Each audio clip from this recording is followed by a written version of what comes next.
देखिए 75/75 यानी कि लगभग हमें 3 इंच का अगर ये कंपोनेंट जनरेट करना है तो इसके बाद हमने इसके अंदर एक अपने लोगों को लेकर आना है। ये हम यहाँ से स्केच पिक्चर इस लोगों को लेकर आए। लोगों को लाने के बाद इसके XY कोऑर्डिनेट्स -37.5 ये यहाँ आ गया और ये भी -37.5 ये नीचे आ गया। इसके बाद 75 और इन लॉक्स को खोलने के बाद इसे भी 75 कर दिया और ये पिक्चर हमारे पास एडजस्ट हो गई।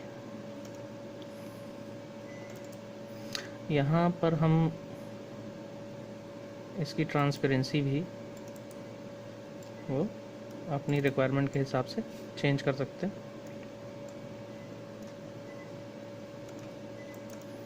हमें एक ओवरऑल व्यू चाहिए होता है जिसके ऊपर हम इसको ट्रेस कर सकें। अब इसे हम स्टार्ट कर रहे हैं यहाँ से।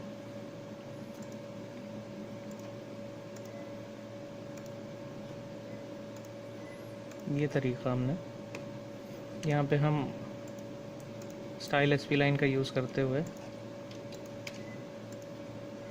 इसके ऊपर इसे ट्रेस कर रहे हैं। जितने ज़्यादा कंट्रोल पॉइंट्स रहेंगे उतनी ही ज़्यादा एक्यूरेसी होगी।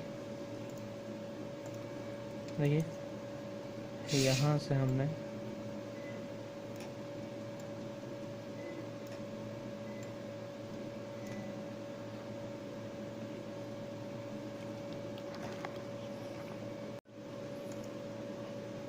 इसके स्केचेस जनरेट किए।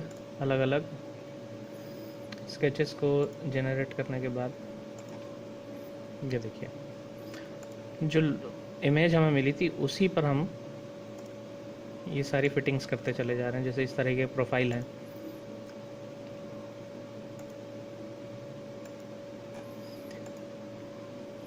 ये एक तरह का इंजीनियरिंग वर्क नहीं है, ये आप कह सकते हैं कि आर्टिस्टिक वर्क है। इसमें हमने ट्रेस करने की कोशिश की है इमेज को, उसका 3D मॉडल जनरेट करने के लिए। इसके बाद चूँकि ये अलग अलग कंपोनेंट्स हैं, इसके नीचे हमें बेस देना बहुत ज़रूरी है।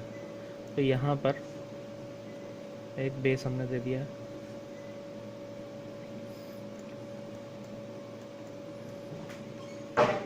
ये हमारा 3D मॉडल कंपोनेंट तैयार। Okay, thank you.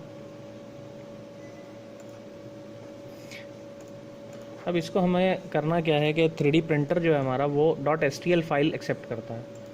सिंपली हम इसे यहाँ से जाएंगे,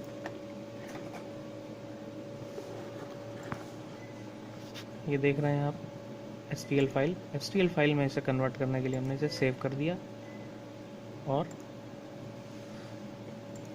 ये देखिए इसकी मैशिंग हो गई और एक STL फाइल ये जनरेट हो गई, जिसे हम सिंपली पेन ड्राइव में ले जाकर क्यूब प्रो सॉफ्टवेयर पर ओपन करेंगे, जो कि अगले वीडियो में मैं आपको दिखाऊंगा। ये हमारा 3D प्रिंटर का सॉफ्टवेयर जिसे हम क्यूब प्रो कहते हैं। ये 3D प्रिंटर के अंदर की ट्रे है। यहाँ से जैसे हमने कोई भी कंपोनेंट निकालना हो निकाला और इस पर हम ओपन करते हैं। ओपन करने के बाद सबसे पहले हम क्या करते हैं कि इसकी स्केलिंग करते हैं। अगर हमारा साइज़ ट्रे के साइज़ के बिल्कुल बराबर बैठ रहा है और ठीक बैठ रहा है तो हम उसको वैसा का वैसा ही रहने देते हैं, अदरवाइज़ हम उसे स्केल कर सकते हैं। ये रोटेशन की कमांड्स हैं और ये मूवमेंट की कमांड्स हैं। इसके बाद यहाँ पर आ जाती है हमारे पास 3 तरह की नोज़ल हैं और तीनों में अलग अलग कलर का प्लास्टिक मटेरियल अवेलेबल है। सबसे पहली नोज़ल में वाइट, दूसरी में रेड और तीसरी में ब्लू है। मटेरियल असाइन करने के बाद हम इस फाइल को बिल्ड करते हैं। बिल्ड करने के बाद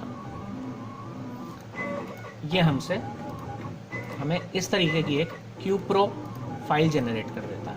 जैसा कि आप ये देख सकते हैं, ये क्यूब प्रो फाइल जनरेट कर सकते हैं।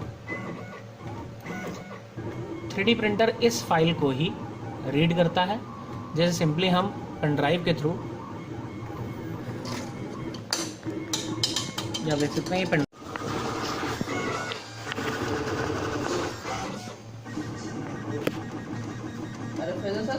साइज है? ये हमने देखी थी ना 999 में, ऐसे लेकिन उससे ज़्यादा है, 4 स्पम की